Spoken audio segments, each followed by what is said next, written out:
आऊज़ु बिल्लाहि मिनश्शैतानिर्रजीम बिस्मिल्लाहिर्रहमानिर्रहीम। कहानी घर के तमाम सब्सक्राइबर व्यूवर्स को कहानी घर चैनल की तरफ से खुश आमदीद। अस्सलामु अलैकुम।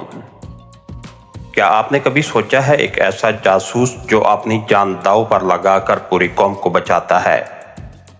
मौत की आंधी की ये कहानी आपको आखिर तक सांस रोकने पर मजबूर कर देगी।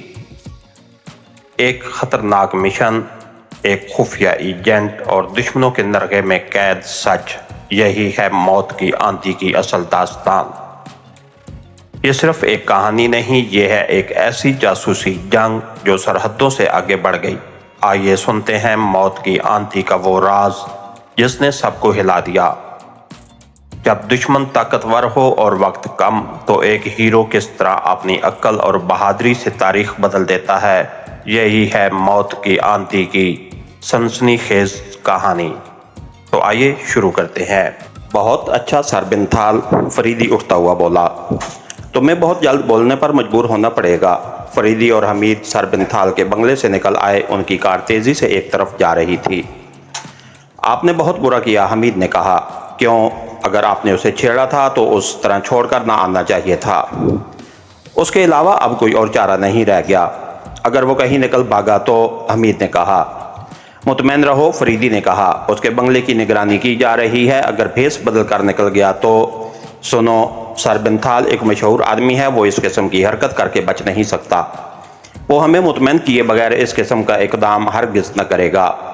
उसने मिस्र के लिए वीज़ा की दरख्वास्त दी है, जो उसे मेरी मर्जी के बगैर न मिल सकेगा। बहरहाल आप उससे गुफ्तगू करने के बाद किस नतीजे पर पहुंचे हैं? वो एक अव्वल दर्जे का मकार है। उसकी उस वक्त की अदाकारी काबिल दाद थी, लेकिन वो मेरी आंखों में धूल नहीं झोंक सकता। उसे गिरफ्तार ही क्यों ना किया जाए, हमीद ने कहा। ख्याल अमकाना है, तुम उसके खिलाफ सबूत नहीं पेश कर सकते। आप गालबन वहां से उठकर दूसरे कमरों में गए थे? फिर हमीद ने पूछा। हाँ, लेकिन कोई काम की बात नहीं मालूम हुई। आखिर वो कहका किसका था? रहा होगा, मैं ऐसी लुग़वियात की तरफ ध्यान नहीं देता। लुग़वियात? हमीद हैरत का इजहार करता हुआ बोला। अरे मैंने उसे अपने कानों से सुना था। लेकिन मेरे कानों से नहीं सुना था, फरीदी खुश्क लहजे में बोला। यानी? अरे भाई, रहा होगा कुछ, फरीदी ने कहा, लेकिन वो इस काबिल नहीं कि मैं उसे खास तौर पर नोट करूं। और सर बिनथाल का वो दीवानापन, एक उम्दा किस्म की अदाकारी, तो आप अभी तक उसी ख्याल में है कि सर बिनथाल आपको गलत रास्ते पर लगाना चाहता है। कतई, लेकिन आपका ख्याल गलत है। बहुत अच्छे, फरीदी मुस्कुराकर बोला। मैं तुम्हारे इस जज्बे की कदर करता हूं। हमीद खामोश हो गया। वो कुछ सोच रहा था। अब हमें कहाँ जाना है? उसने थोड़ी देर बाद पूछा। कैप्टन खावर के यहाँ, फरीदी ने कहा। ओह, वहां तो हमें पहले ही जाना चाहिए था, हमीद ने कहा। आजकल बड़े अक्लमंद हो रहे हो, फरीदी ने कहा। क्यों ना हो, शहनाज का मामला आफंसा है ना। हमीद ने कोई जवाब न दिया। ओह, फरीदी चौंक कर बोला। तो शायद ये लोग वहीं से वापस आ रहे हैं। सामने पुलिस की लारी आ रही थी। ड्राइवर के करीब अगली सीट पर इंस्पेक्टर जगदेश बैठा था। फरीदी ने कार की रफ्तार कम कर दी थी। पुलिस की लारी रुक गई। क्या तुम खावर के यहाँ से आ रहे हो? फरीदी ने जगदेश से पूछा। जगदेश लारी से उतरकर करीब आ गया। जी हाँ, कोई ऐसी चीज नहीं मिल सकी जो उसके कत्ल पर रोशनी डाल सकती। कार के हादसे पर तो मैं भी रोशनी डाल सकता हूं, फरीदी मुस्कुराकर बोला, लेकिन कत्ल पर पोस्टमार्टम की रिपोर्ट ही रोशनी डाल सकेगी। आखिर ये आपका सुपरिटेंडेंट क्यों आपके पीछे पड़ गया है? जगदेश ने कहा। सुनो, बाज कुत्ते सर्दियों में भी पागल हो जाते हैं, फरीदी मुस्कुराकर बोला। उसके लिए एक आंच और हल्की सी चोट की जरूरत है। खामखा कोतवाली आकर वो रिपोर्टें देख रहा था जो कैप्टन खावर ने अपने लोगों के खिलाफ लिखवाई थीं, जगदेश ने कहा।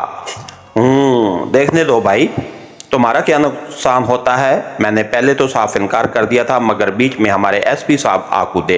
खैर छोड़ो, फरीदी ने कहा। कैप्टन खावर के यहाँ कौन कौन है? कोई नहीं, हमने ताला तोड़कर तलाशी ली थी। फिर क्या दूसरा ताला बंद कर आए हो? हाँ, अब किसी मजिस्ट्रेट की मौजूदगी में ताले को सील करवा दूंगा। जल्दी मत करो, मैं भी एक नज़र देखना चाहता हूँ। मेरा ख्याल है कि यह कत्ल हादसा भी उसी रुमाल वाले सिलसिले की एक कड़ी है। ओह, जगदेश चौंक पड़ा। जगदेश ने ताले की कुंजी फरीदी के हवाले कर दी। अगर तुम्हें मेरा एतबार ना हो तो तुम भी साथ चलो, फरीदी ने कहा। कमाल किया आपने, जगदेश ने कहा और लारी की तरफ चला गया। फरीदी ने कार स्टार्ट कर दी। थोड़ी देर बाद वो कैप्टन खावर के मकान के सामने पहुंच गए। फरीदी ने ताला खोला और दोनों मकान में दाखिल हो गए। वो मुतअद्दिद कमरों में घूमते फिरे। दफ्तन हमीद एक मेज की तरफ झपटा। दूसरे लम्हे में उसके हाथ में सफेद रंग का एक रुमाल भी था। उसने उठाकर उसे सूंघा और उसके मुंह से चीख निकल गई। फरीदी चौंक कर उसकी तरफ पलटा। खुदा की कसम, शहनाज का है। हमीद चीखा। फरीद उसकी तरफ लपका। शहनाज का कैसे हो सकता है? ये रुमाल मैंने उसे दिया था। ये देखिए, इस कोने पर मेरे दस्तखत, और शहनाज यही खुशबू इस्तेमाल करती थी। हमीद ने रुमाल को सूंघते हुए कहा। ओह, और ये हमीद जमीन की तरफ देखता हुआ बोला, ये चूड़ियों के टुकड़े, यही चूड़ियां शहनाज पहने हुए थी। मुझे अच्छी तरह याद है। अरे वो सैंडल, खुदा की कसम ये भी शहनाज का है। और वो, अब खामोश रहो। फरीदी उसके करीब आकर आहिस्ता से बोला, रिवाल्वर है तुम्हारे जेब में? नहीं। क्यों? हमीद चौंक कर बोला। मेरे पास भी नहीं है, फरीदी ने कहा। यहाँ इन चीज़ों की मौजूदगी में मुझे खतरा महसूस हो रहा है। ये सब चीज़ें यहाँ पुलिस की वापसी के बाद डाली गई हैं। ये आप किस तरह कह रहे हैं? फरीदी साहब सच कह रहे हैं सर्जेंट हमीद, पीछे से किसी ने कहा। फरीदी और हमीद चौंक कर पलटे। दरवाजे में वही आदमी खड़ा मुस्कुरा रहा था जो फरीदी के तहखाने से निकल भागा था। उसके दोनों हाथों में पिस्तौल थे और उनकी नालें फरीदी और हमीद की तरफ थीं और वो उस वक्त निहायत फसी उर्दू बोल रहा था।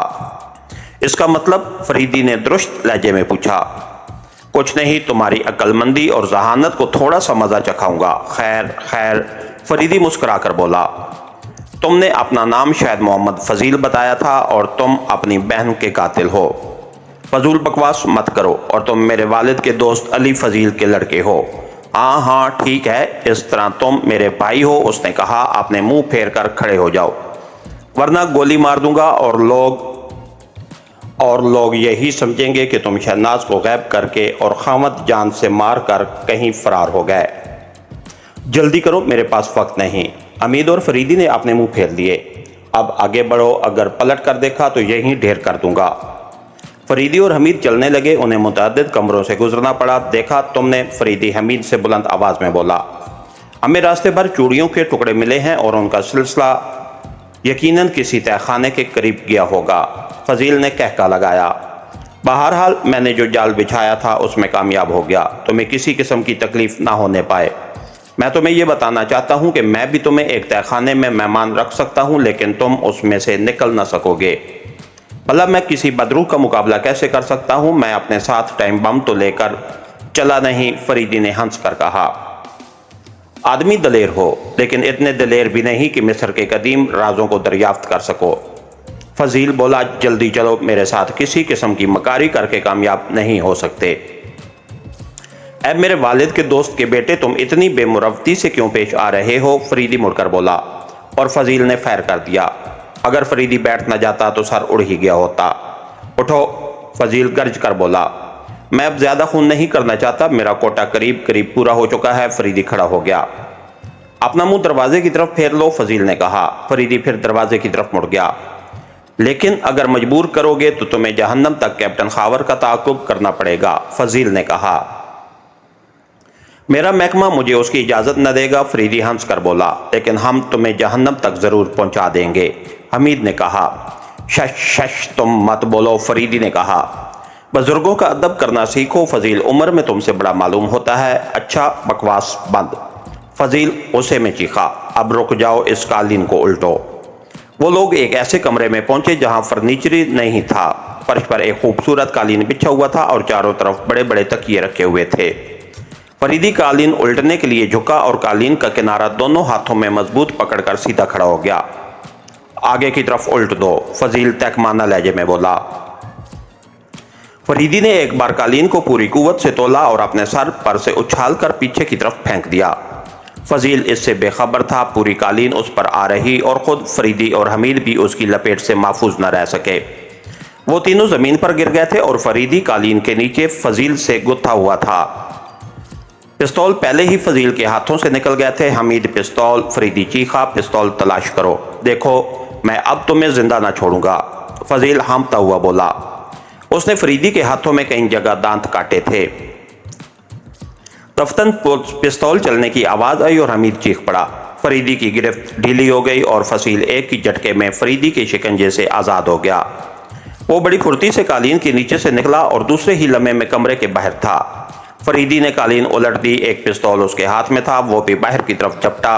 حمید بھی اٹھا، وہ گھبرائی ہوئی نظروں سے چاروں طرف دیکھ رہا تھا۔ اس نے فرش پر پڑا ہوا دوسرا پستول اٹھا لیا اور اسے قہر بھری نظروں سے گھورنے لگا۔ گولی تو نہیں لگی، فریدی نے کمرے میں داخل ہو کر کہا۔ وہ نکل گیا۔ میں کیا بتاؤں، مگر میں نے غلطی کی۔ میں قالین کے نیچے پستول ڈھونڈنے لگا اور وہ کمبخت میرا ہاتھ پڑتے ہی چل گیا۔ اوہ تو یہ کہو، احمق کہیں کہ اگر اس کا رخ تمہاری یا میری طرف ہوتا تو ہم لوگ کہاں ہوتے۔ اب کیا جائے، حمید بے بسی سے بولا۔ کچھ پرواہ نہیں، کب تک بچے گا، فریدی نے کہا۔ یہاں سے جلدی نکلو، چلو، یہ مکان خطرناک معلوم ہوتا ہے۔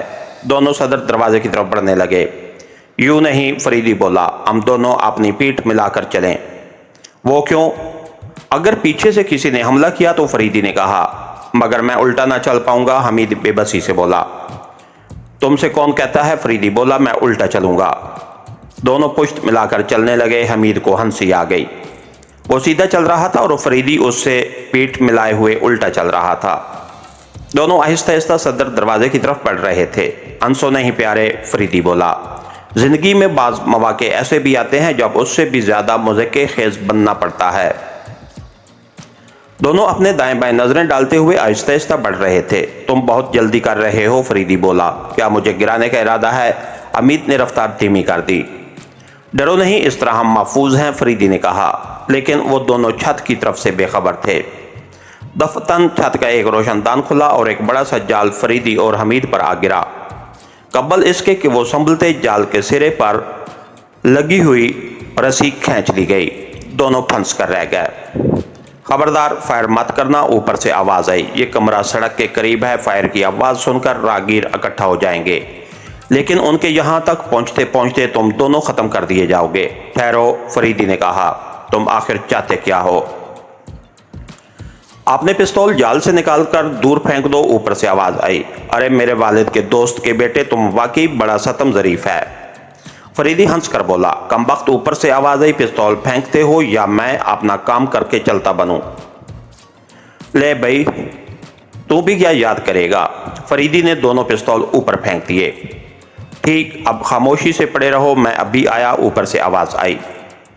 چند لمحوں کے بعد فضیل کمرے میں داخل ہوا اور اس نے پستول اٹھا لیے۔ ارے میرے والد کے دوست کے، خاموش رہو، فضیل غرا کر بولا۔ تم اردو بہت اچھی بول لیتے ہو، فریدی نے کہا۔ میں 10 زبانوں کا ماہر ہوں، فضیل مسکرا کر بولا۔ لیکن سر بنتھال اردو نہیں جانتا، فریدی نے کہا۔